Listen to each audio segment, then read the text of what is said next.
Good morning, everyone. Thank you for coming on this rainy morning. I'd like to welcome you to the 5th edition of the GW ICF Research Evaluation Forum here at GW.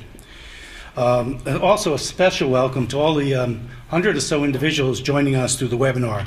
And we do have a Twitter account today. It's hashtag GW ICF 2016. And also, there's a chat on the webinar, so if any of you at the end, when we have the Q&A, want to send a question, or you can submit it through the chat line. Thank you. My name is Tom Russo. I'm the Assistant Vice President for Industry Corporate Research here at GW. I'd also like to say a special thank you to our corporate partner, ICF International, who has been so helpful in setting up this event. I want to say it's just a good example for us of how industry and corporates work together. We've been working together with ICF for over 3 years, and one of the collaborations is this very beneficial GW ICF International Speaker Forum. Thank you. Also in the audience today, webinar, a number of government officials I want to recognize from NIH and EPA. All of you, thank you for attending the webinar. It's drier on your end, I'm sure. I would also welcome a new member to the GW family, Dr. Kevin Palfrey, who is the inaugural director of the newly established Autism and Neurodevelopmental Disorders Institute here at GW. Kevin joins us from Yale, where he was the Harris Professor of the Yale Childhood Study Center. Kevin, I just want to please stand up and give a special welcome to him here at GW. And Kevin's labs will be out at our VSTC campus, so, but he will be down here at Foggy Bottom from time to time, we hope. Thank you. So we have a packed room today, and I want to give plenty of time for us at the end to have a good quality Q&A period. So at this stage, what I want to do is introduce our keynote speaker. So what we'll do is we're going to, after our keynote speaker, Dr. Lynn Goldman will, Dean Lynn Goldman will have a panel discussion, and followed by some Q&A. So Dr. Linda Birnbaum is the director of the National Institute of Environmental Health Sciences at NIH and director of the National Toxicology Program. She's a board-certified toxicologist. She has served as a federal scientist for over 36 years now. Congratulations. And has received many awards and recognitions, including Women in Toxicology Elsevier Mentoring Award, the Society of Toxicology Public Communications Award, EPA's Health Science Achievement and Diversity Leadership Award, the National Center for Women's 2012 Health Policy Hero Award, Breast Cancer Fund Heroes Award, and 14 Science and Technology Achievement Awards, which reflect the recommendations of EPA's External Science and Advisory Board. For specific publications, Dr. Birnbaum was also elected to the Institute of Medicine of the National Academies and received an honorary degree from the Ben Gurion University in Israel. Dr. Birnbaum is the former president of the Society of Toxicologists, which is the largest professional organization of toxicologists in the world. She was the former chair of the Division of Toxicology at the American Society of Pharmacology and Therapeutics, and former vice president of the American Aging Association. She has authored more than 700 peer-reviewed publications, book chapters, and reports. She is also an adjunct professor at several universities, including the University of North Carolina at Chapel Hill and at Duke University. She's a New Jersey native. Dr. Birnbaum received an MS and PhD in microbiology from the University of Illinois at Urbana-Champaign. Thank you. Please join us and welcome Dr. Birnbaum.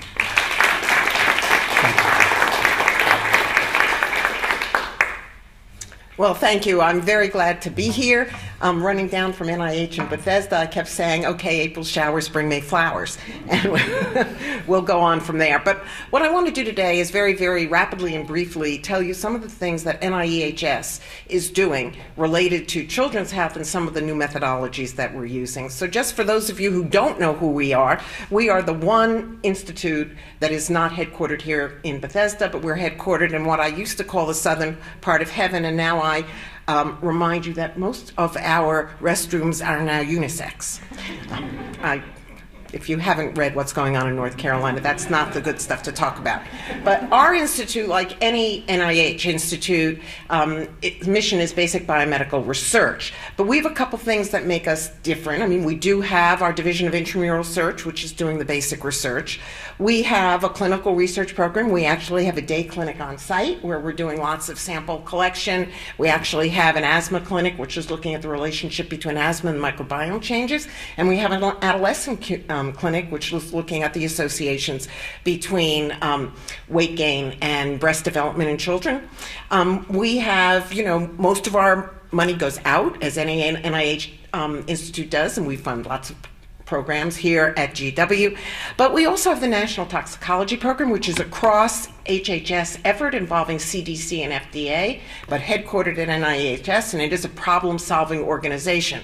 Similarly, we have funding through the Interior and Environment Committee to fund the Superfund program, which is two parts. Again, problem-solving research, very directed to dealing with exposures at different hazardous waste sites around the country, and worker training and emergency response training. Again, very non-NIH kinds of things, but that we are committed to doing. So we are among the first people involved, whether it's Katrina, whether it was the BP oil spill, whether it was Superstorm Sandy, or right now in Flint, Michigan, working on that. We really have a public health focus.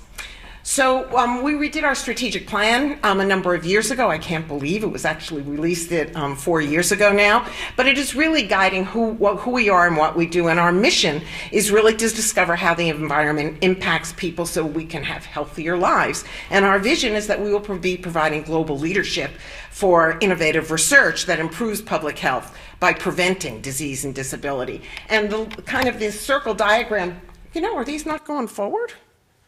Oh, they are there, okay. I'm sorry, I was looking there for a moment, but they are right there. But that circle diagram I have are the themes that we're dealing with, ranging from fundamental research to community engagement to global health.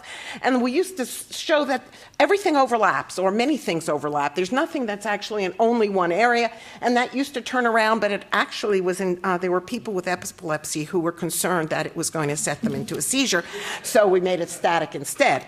But so why does environmental health really matter? And WHO last month released a second report looking at the role of the environment in health. And at least 23% of global deaths are attributed to different kinds of environmental stressors. And I think that what you can see if you look at, let's see, I think there is a pointer. Well, anyway, if you look down at the map of the world, you can see that the majority of that 12.8 million deaths, almost 13 million deaths of the year, are in Asia, both Southeast Asia and which would include, for example, India and China, and then followed by Africa and so on. But that's a lot of deaths that are potentially preventable. And many of the causes are chronic non-communicable diseases. It's not infectious diseases other than respiratory. And neonatal conditions play a big role in this mortality as well. And so if we look at some of the different kinds of stressors that you have, I'm just listing, and we'll come back to some of these as examples, whether it's air pollution or water pollution, synthetic chemicals like pesticides or agricultural practices. I'm really not going to talk about climate change, but if anybody doesn't believe that the climate is altering and that is having an impact on health, I would refer you to what the President's Task Force released just 2 weeks ago about the many impacts we're already beginning to see on human health from climate change. And Maria Neira is head of environmental health in the public health division of WHO and said there's an urgent need for investment in strategies to reduce environmental risks in our home cities and workplaces. So what diseases have an environmental component? Well, lots of them. And this is just a partial list ranging from cancer, which is what everyone cares about, birth defects, the other thing that everyone cares about, but then reproductive dysfunction, lung dysfunction, neurodevelopmental and neurodegenerative diseases. We're just really beginning to look at some of the environmental impacts on neurodegenerate, but I'm going to show you a lot of examples of neurodevelopmental disorders, cardiovascular disease, for example, and endocrine disruptors. So the other point is that our exposures are broad. We're exposed to many things. Almost all of our testing strategies look at one compound at a time, and that's not the life we live. We all live in a soup of exposures, whether it's how your diet may modify the exposure to the drug that you took, or the herbal supplement that you had in your food, or, for example, the pesticide that you put to get rid of the of the bugs that were around your house. And if you're concerned about Zika, we're all going to be using pesticides, and we better start looking at the interactions between Zika, the virus, and, for example, the different kinds of pesticides that are being used to potentially affect it. So the point is exposures don't occur singly, and they can either occur at the same time and modify your response, or they can occur sequentially, where the one exposure may modify the other. And we've really begun to look at combinations, and I'm going to come back to the use of the exposome, which is the totality of human exposure that a person would face in their lifetime. So NIEHS research is really focused on understanding the interactions of our genes and our environment. I want to stress with you, there is nothing that is just your genes, and there is nothing that is just your environment. There's a spectrum, and everything is some kind of interaction. Even something like PKU, which is a Mendelian inherited disease, if you avoid the infant being exposed to phenylalanine, the child will grow up at least relatively normally. So in that case, the environmental trigger would be the child having phenylalanine. So it's important to remember, it's not just genes, it's not just the environment. You better be looking at both. So now there are many differential susceptibilities that we have. There's genetic differential susceptibility, there's age differential susceptibility, there's prior exposures. But what I want to focus today is on issues of the pregnant woman, in utero exposures, and exposures of the child during sensitive windows. So we have exposures that occur across our lifespan, but clearly, there are times, for example, the prenatal window is extremely susceptible to change. Childhood is at any time your body is rapidly, or even not so rapidly, changing. Cells are developing, proliferating, differentiating. There are opportunities to throw a monkey wrench. The issue is if you have perturbations that occur during development, they are in general non-reversible, and you can't go back and change them. In adulthood, at least when you're a healthy adult, there's a certain amount of homeostatic balance that you have. That's really not true during development, and it's something that we need to remember. And then when you get to old age is another window of susceptibility. But another window that we need to think about, and I think we're just beginning to focus on, is what about preconceptionally? Can exposures during germ cell development affect the offspring? And if you look at the window of preconception, it's a period of really, really rapid change. You have cells growing, you have cells undergoing meiotic divisions, you have all the different hormonal milieu that has to be present in the appropriate ratios and concentrations. And also what's happening is your epigenome is changing. And I'm really not going to talk much about epigenetics today or epigenomics, but it's important to remember that while your genome may be the score, the epigenome is how it's conducted and how it sounds. So your epigenome controls what genes are turned on when. And that's really all the stuff that we used to say was garbage in the genome. And the fact that 98% of our structural genes are the same between us and the mountain gorilla is because it's the genes that aren't turned into proteins but are controlling expression that are so very important. And that's what the epigenome is. So exposure to germ cells, we know that if you have mutations, you can have teratogenic effects, you can alter the germ quality and fertility, you can have overt DNA damage, and the mitochondria, more and more studies looking at the role of the mitochondria in development as well as in diseases. But in addition, there are a whole bunch of more subtle effects that we're beginning to understand can happen preconceptionally. Things like DNA copy number variations, which can have big impacts on health and disease. Changes in sex-specific gene expression, there can be interferences with meiosis, there can be oxidative stress that can be associated with inflammation, and again, the genome of the germ cells can be changed. And it's likely that some of these subtle effects carry on the offspring, and I can tell you that last week we had a 2-day meeting bringing together our grantees who are looking at this issue of transgenerational epigenetic inheritance. It's not Lamarckian. Okay? But you're changing the way genes are turned on and turned off in a permanent fashion. So I'm just going to give you some examples of preconceptional effect, or exposures that are associated with impacts on the offspring. So I've been saying for a number of years that fathers matter because so much of our focus has been on what's happening to the woman during pregnancy. And some of these studies are in experimental animal models like rats and mice, and I'll tell you which ones are in the humans. But for example, we know there's been a lot of studies now showing that preconceptional exposure of the males in rodents for sure to cocaine and certain other, for example, tobacco, results in altered behavior. We can show that experienced stress is carried on to the next generation following the father's exposure, and that's also in rodent studies. And offspring of the males fed a low-protein diet appear to have impaired liver function. And then if you start switching and you look at human studies and the epidemiology studies, there's more and more data beginning to show that if dads have a high-fat diet, usually obese, that there's an increased risk of diabetes in the father, and has poor semen quality in the offspring, and the paternal obesity is associated with increased risks of autism.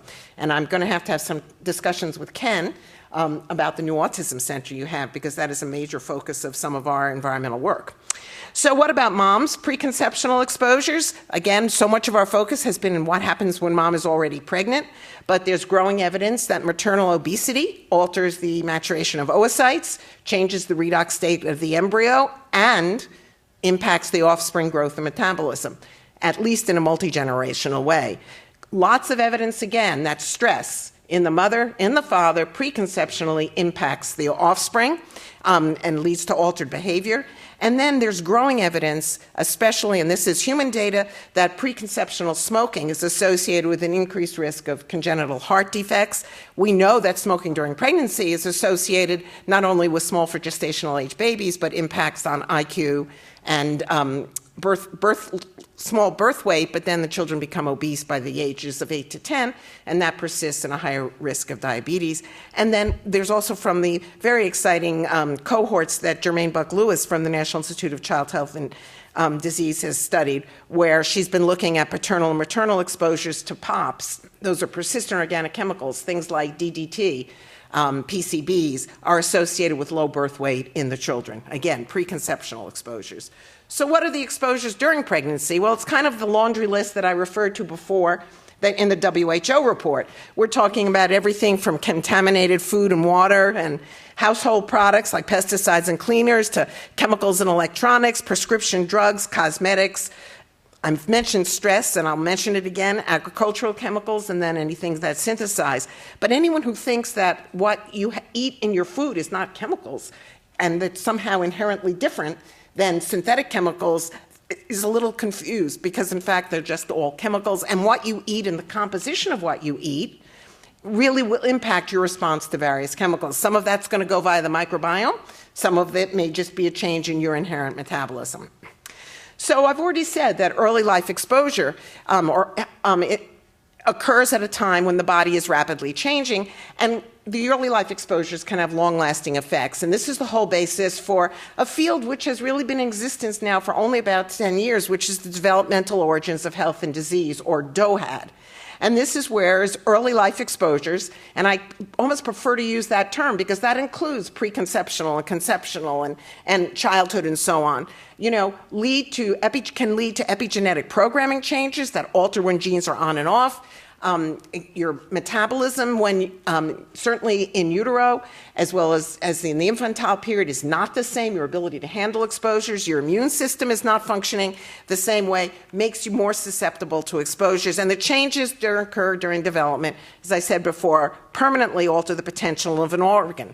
And so you can either directly increase the sensitivity or alter the set point for disease that may occur later on in one generation to the next. So this developmental origins of health and disease, there can be a variety of kinds of exposures that lead to alterations in hormonal regulations and metabolic pathways and cellular differentiation.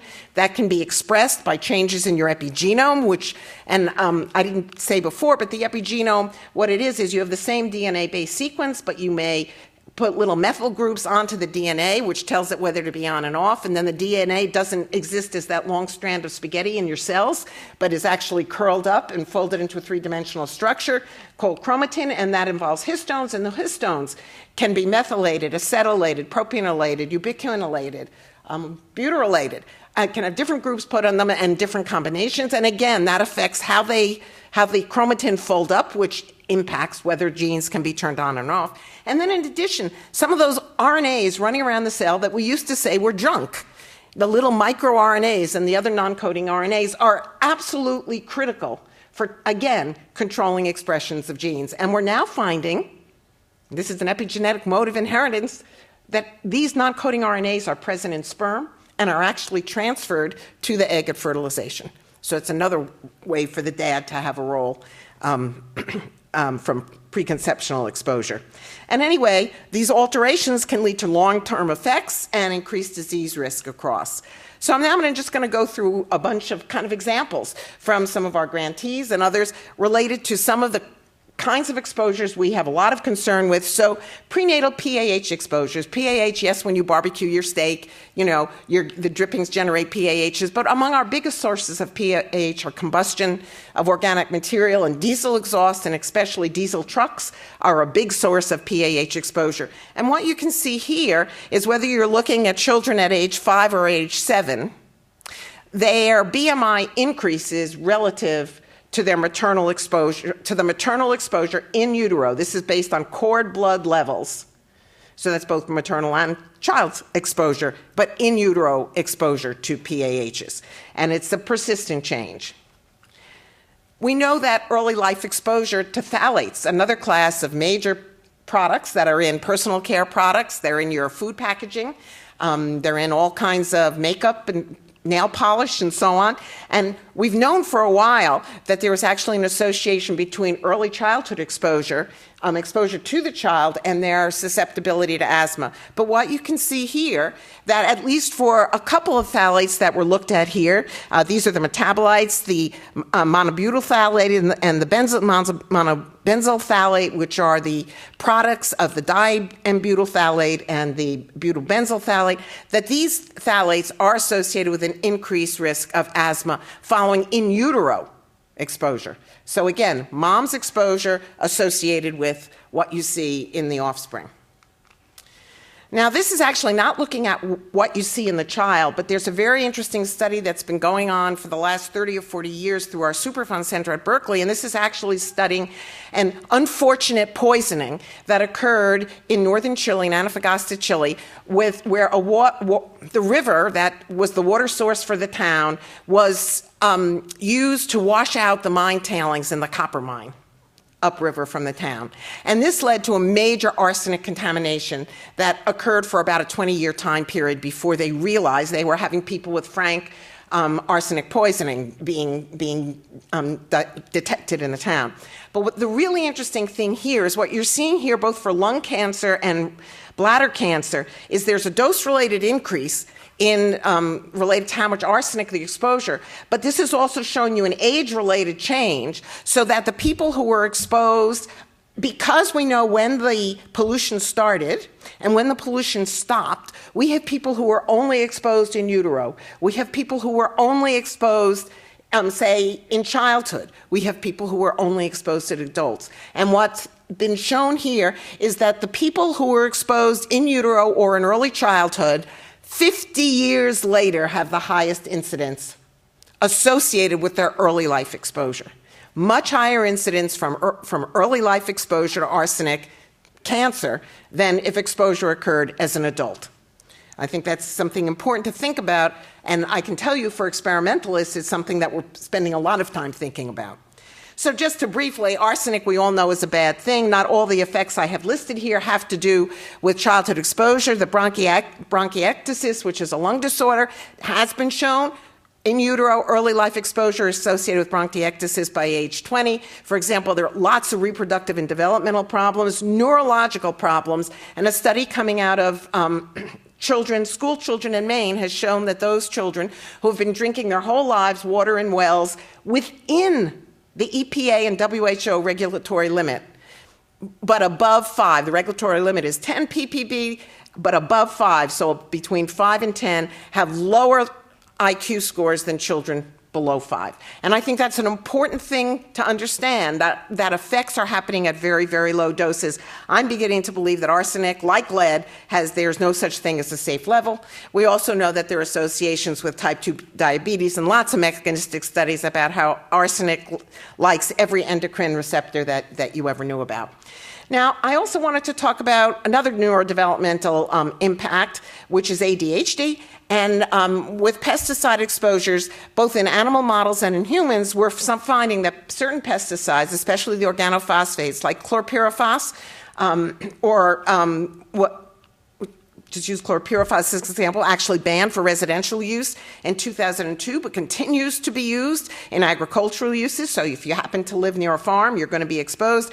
But we're finding that those children born to women who had elevated chlorpyrifos exposure have lower IQ, more behavioral disorders, and new data showing an increased risk of autism. And I want to say that some of the power of these studies are going to come out of, I'm going to show you our children's centers in a few minutes, and the point there is we had 3 different cohorts, a Mexican-American cohort, a Dominican-American cohort, and a Caucasian-American cohort in 3 different locations, and we found essentially the same associations between IQ deficits and exposure to chlorpyrifos in utero in all 3. And I would call that a replication of the finding.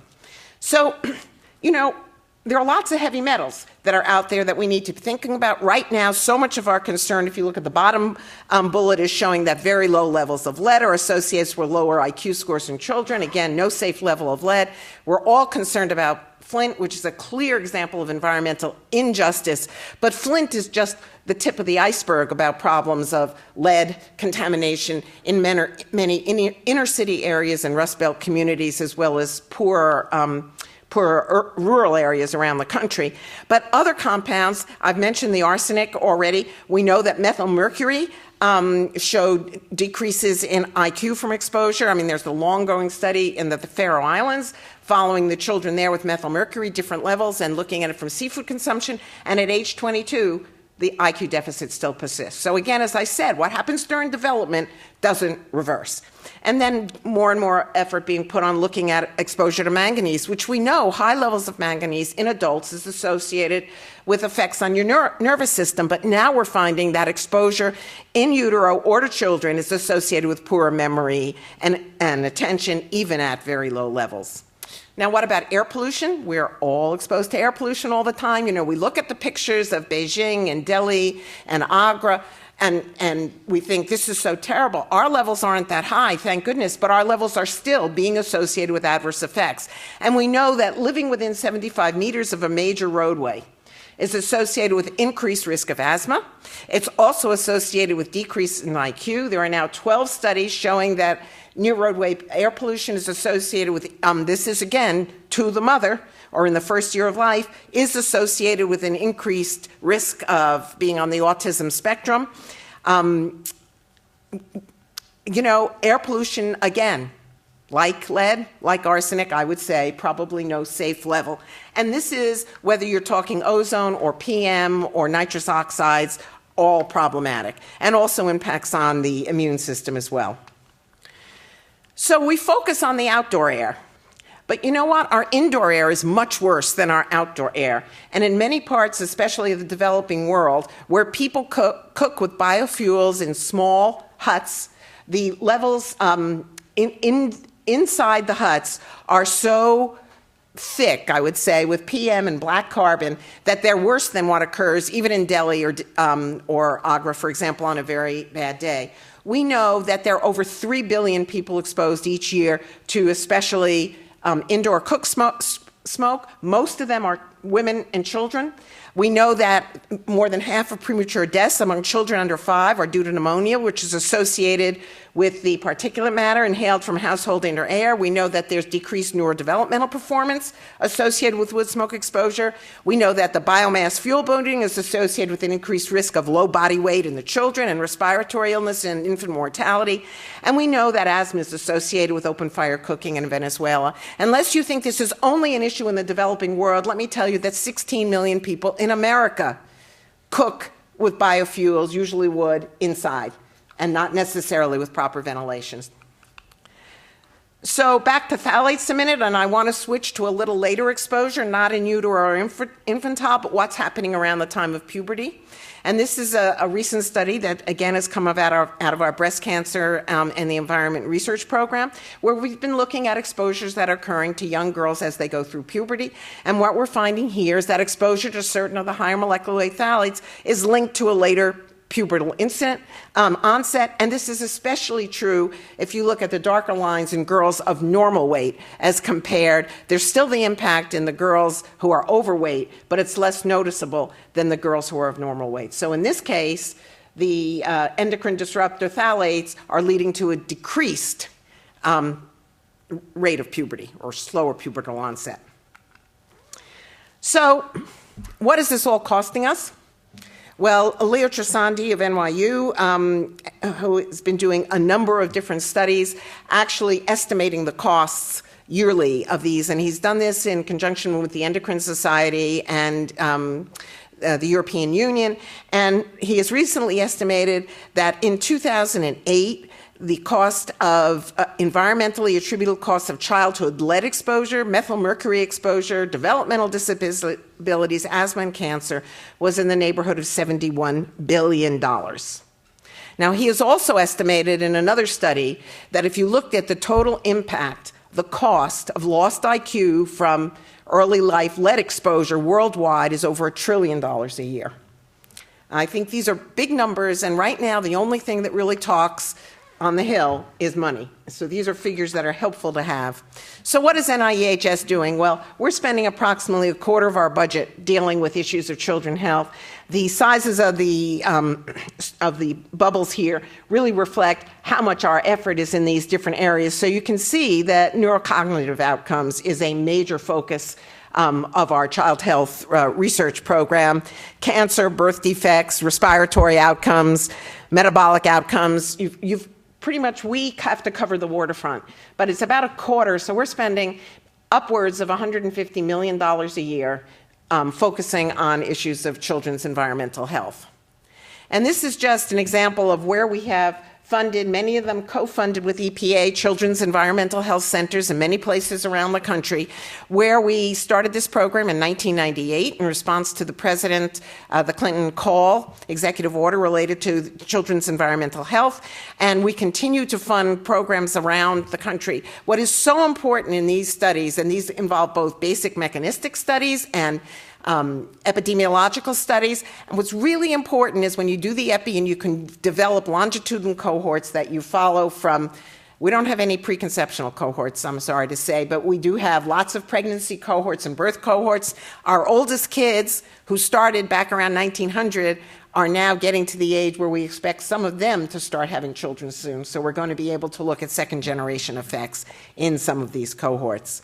And I want to very briefly just tell you about one of the new approaches that we launched at the end of last year called CHEER, or the Children's Health Exposure Analysis Resource. And this is a $50 million effort for the next 4 years, which will be supplemented by funding that we'll be getting from the new ECHO program, which is the Environmental Consequences of Health, Environmental Causes of Health Outcomes, I think that's what it is, which is not the National Children's Study, but is the reformulated program that people will start. There are 160 applicants to this program, and we expect the funding to be done by September of this year. And we just announced that Matt Gilman of Harvard will be the ECHO program director, and we're very happy about that. But the CHEER program is the first analytical exposure network that's been set up around the country. So we have six laboratories to which anyone that has pregnancy or children samples, and I would also say preconceptional samples, that they would like to submit for analysis, they can, if they have NIH funding, they don't have to pay, they just submit them to the 6 laboratories. There's a data coordinating center which will do all the, you can't just look at your numbers anymore. You got to crunch it, and you need bioinformaticians and, all kinds of the complexity of the data that we have today to analyze it. And there's a coordinating center. So there are basically 8 groups that have been funded. the coordinating center, the data repository, and the 6 laboratories. And the laboratories will be doing what I'll call, and I'd say in quotes, standard biomonitoring, because like CDC does for known analytes. They'll be looking for response into early markers of response, measures of oxidative stress, inflammation, things like cytokine release and so on.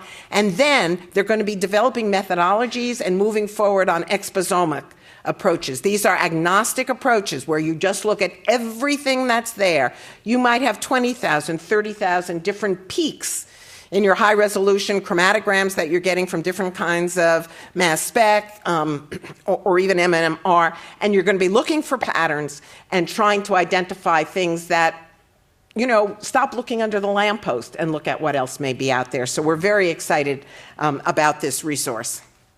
So where are we? Related to children's healthy environment, we have robust data that prenatal time period is critical and likely the most important window of susceptibility. And childhood is also a window, at least for some diseases and disorders. There's emerging data that preconception is a sensitive window in males and females. There's preliminary data that, and people haven't really looked at this very much. How susceptible is the mother herself, not her fetus, but the mother, to exposures during pregnancy? Her body is rapidly changing.